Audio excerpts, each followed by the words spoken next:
খিলাফত, যেটা পরিচালিত হয় পৃথিবীর একমাত্র জীবন ব্যবস্থা আল কোরআন দ্বারা।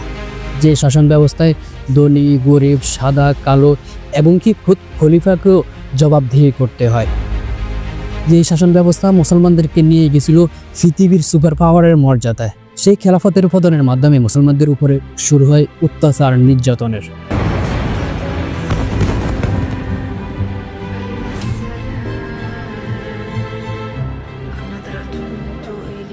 ইসলামী শাসন ব্যবস্থাটা শুরু হয় মূলত পৃথিবীর শ্রেষ্ঠ মানব এবং শ্রেষ্ঠ শাসক হযরত মুহাম্মদ সাল্লাল্লাহু আলাইহি সাল্লামের মাধ্যমে। নবুয়তের 12তম বছরে যখন মক্কা থেকে মদিনায় তিনি হিজরত করে আসেন, সেখানে আসার পরে প্রথম রাষ্ট্র গঠনের মাধ্যমে ইসলামী শাসন ব্যবস্থা তার যাত্রা শুরু করে। সালটা 632। রাসূলুল্লাহ সাল্লাল্লাহু আলাইহি সাল্লাম যখন তার পবিত্র জীবনের শেষে ওফাত পান, তার পরবর্তী ইসলামী শাসন ব্যবস্থাকে বলা হয় খেলাফত। আর এই খেলাফতের প্রধান যিনি, তাকে বলা হয় খলিফা। খলিফাদের প্রধান 3টি কাজ হতো। একটা হচ্ছে আল্লাহর জমিনে আল্লাহর দ্বীনকে প্রতিষ্ঠা করা, মুসলমান উম্মাকে একত্রিত করে রাখা এবং আল্লাহর দেওয়া একমাত্র জীবন বিধান অনুযায়ী রাষ্ট্র পরিচালনা করা। বর্তমানে যেমনটা গণতান্ত্রিক দেশে সংবিধানের উপর ভিত্তি করে রাষ্ট্র পরিচালনা করা হয়, এখন সংবিধান এবং আল কোরআনের মধ্যে সবচেয়ে বড় পার্থক্যটা হচ্ছে সংবিধান আপনি চাইলে আপনি মর্জি মতো পরিবর্তন করতে পারবেন। যেমনটা বাংলাদেশে যে সরকারি ক্ষমতায় আসে তারা তাদের স্বার্থ অনুযায়ী সংবিধানকে পরিবর্তন করে। কামাল হোসেন বলেছেন, মূল সংবিধানের মৌলিক বিষয়গুলোতে বারবার সংশোধন করা যে হয়েছে তা অনাকাঙ্ক্ষিত। আল কোরআনে এইরকম কোনো সুযোগ নেই, যার কারণে বর্তমানে কিছু ক্ষমতালোভী এবং তথাকথিত সেকুলার এই আল্লাহর দেওয়া জীবন বিধানকে পছন্দ করে না। কোন মুসলমান যদি শরিয়ার আইন বাস্তবায়ন না চায়, সে মুসলমানই না।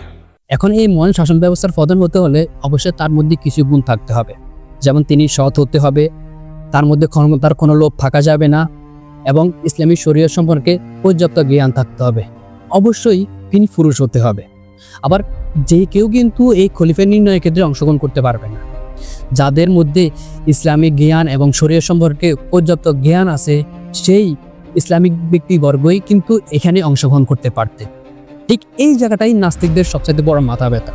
যা তাদের কথা হলো শাসক নির্ণয়ের ক্ষেত্রে কেন সকল মানুষ অংশগ্রহণ করতে পারবে না। বাহুবলে এভাবেই শুরু হয় নবী মুহাম্মদের বন্ধু ও শ্বশুর আবু বকরের অগণতান্ত্রিক খিলাফতি শাসনের। এখন ধরেন একজন মানুষ কৃষক, সে কৃষি কাজ করে, সে জানে কোন সময় কোন ফসল ফলালে ভালো ফলন আসবে। এখন আপনি যদি তাকে নিয়ে গিয়ে একজন বিসিএস ক্যান্ডিডেটের সামনে বসিয়ে দেন তার এক্সাম নেওয়ার জন্য, তখন বিষয়টা কেমন হবে? রাসূলুল্লাহ সাল্লাল্লাহু আলাইহি সাল্লামের ওফাতের পরে কে খলিফা হবে সেটা নিয়ে কিছু ঝামেলা হয়। বড় বড় সাহাবীগণ আবু বকর রাদিয়াল্লাহু তাআলা আনহুকে খলিফা নির্ণয় করেন, তখন আনসারী এবং আলী রাদিয়াল্লাহু তাআলা আনহু সহ কিছু সাহাবাগণ সেটা মেনে নেননি।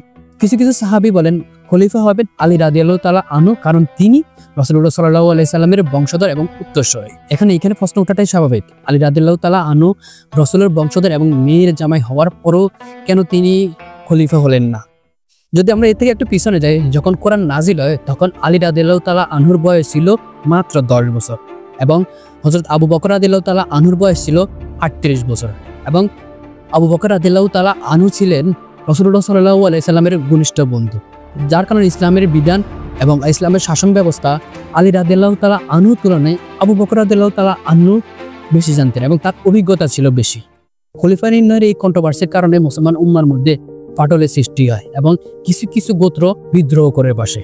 তখন আবু বকর রাদিয়াল্লাহু তাআলা আনহু তার শাসনকালে এই বিদ্রোহ দমন করে আবার মুসলমান উম্মাকে একত্রিত করে এটা প্রমাণ করেন তিনি আসলেই খলিফা হিসেবে যোগ্য ছিলেন। আবু বকর রাদিয়াল্লাহু তাআলা আনহুর ক্ষমতা গ্রহণের মধ্যে দিয়ে পথ চলা শুরু করে খেলাফতের রাশেদা। যে খেলাফতের মধ্যে সবচেয়ে শ্রেষ্ঠ শাসনকাল বলা হয় ওমর রাদিয়াল্লাহু তাআলা আনহুর খেলাফতের সময়টাকে, যে সময়টাতে মুসলমানরা পার্সিয়ান এবং রোমান এম্পায়ারকে পরাজিত করে পৃথিবীর একমাত্র সুপার পাওয়ারে করে নিতে হয়। এখন রাসূলুল্লাহ সাল্লাল্লাহু আলাইহি সাল্লাম কিন্তু এই খেলাফত নিয়ে আগেই ভবিষ্যৎবাণী করেছিলেন।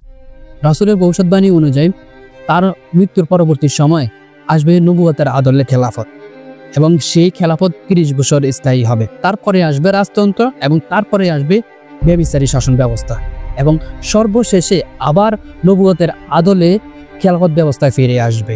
রাসূলুল্লাহ সাল্লাল্লাহু আলাইহি সাল্লামের ভবিষ্যৎবাণী অনুযায়ী খেলাফতের রাশিদিনের শাসনকাল দীর্ঘস্থায়ী হয় 30 বছর, যেখানে আলী রাদিয়াল্লাহু তাআলা আনহু শাহাদাতের মধ্যে দিয়ে খেলাফতের রাশিদার পতন ঘটে। যখন ওসমান রাদিয়াল্লাহু তাআলা আনহুর পরে আলী রাদিয়াল্লাহু তাআলা আনহু ক্ষমতায় আসেন, তখন থেকেই মূলত খেলাফতের রাশিদা দুর্বল হতে শুরু করে। এক পর্যায়ে আলী রাদিয়াল্লাহু তাআলা আনহুর শাহাদাত বরণের মধ্যে দিয়ে খেলাফতের রাশিদার সমাপ্তি ঘটে। খেলাফতের রাশিদার তৃতীয় খলিফা ওসমান রাদিয়াল্লাহু তাআলা আনহু যখন খলিফা হন, তখন উমাইয়া রাজবংশ ক্ষমতার কেন্দ্রে আসে এবং উমাইয়া রাজবংশের প্রধান মুয়াবিয়া হন দামেস্ক বা বর্তমান সিরিয়ার গভর্নর। যখন আলী রাদিয়াল্লাহু তাআলা আনহু শাহাদাত বরণ করেন, তখন খেলাফত ব্যবস্থা সরাসরি চলে যায় উমাইয়া রাজবংশের হাতে এবং খলিফা হন উমাইয়া রাজবংশের প্রধান মুয়াবিয়া রাদিয়াল্লাহু তাআলা আনহু। যদি একটা জিনিস লক্ষ্য করেন, খলিফা নির্ণয় সবচেয়ে প্রধান যে ধাপ পরামর্শের মাধ্যমে খলিফা নির্ণয়, সেটা কিন্তু এখানে মিসিং। আর রাসূলুল্লাহ সাল্লাল্লাহু আলাইহি সাল্লাম কিন্তু আগেই ভবিষ্যৎবাণী করেছিলেন যে নবুয়তের আদলে খেলাফত ব্যবস্থা 30 বছর স্থায়ী হবে। 30 বছরও পূর্ণ হলো, নবুয়তের আদলে খেলাফত ব্যবস্থারও সমাপ্তি হলো এবং মুয়াবিয়া রাদিয়াল্লাহু তাআলা আনহুর মাধ্যমে শুরু হলো রাজতন্ত্র, যার কারণে উমাইয়া খেলাফতের পরে আব্বাসীয় খেলাফত এবং আব্বাসীয় খেলাফতের পরে সর্বশেষ ওসমানীয়দের হাতে খেলাফত ব্যবস্থা গিয়ে পৌঁছায়। এই রাজতন্ত্রীয় খেলাফত ব্যবস্থায় যদিও নবুয়তের আদলে ছিল না, তারপরে খেলাফত ব্যবস্থা ছিল ইসলামী শরিয়া অনুযায়ী এবং মুসলমানদের অভিভাবক ছিল। কিন্তু 1922 সালে ওসমানীয় খেলাফতের পতনের মাধ্যমে মুসলমানরা তাদের অভিভাবক হারিয়ে ফেলে। অভিভাবক হারা হওয়ার কারণে এখন মুসলমানদের উপরে যে কেউ যে কোনো সময় অত্যাচার নির্যাতন করতে পারে নির্বিচারে। ইনশাআল্লাহ রাসূলুল্লাহ সাল্লাল্লাহু আলাইহি সাল্লামের সর্বশেষ ভবিষ্যৎবাণী অনুযায়ী খেলাফত ব্যবস্থা আবার ফিরে আসবে।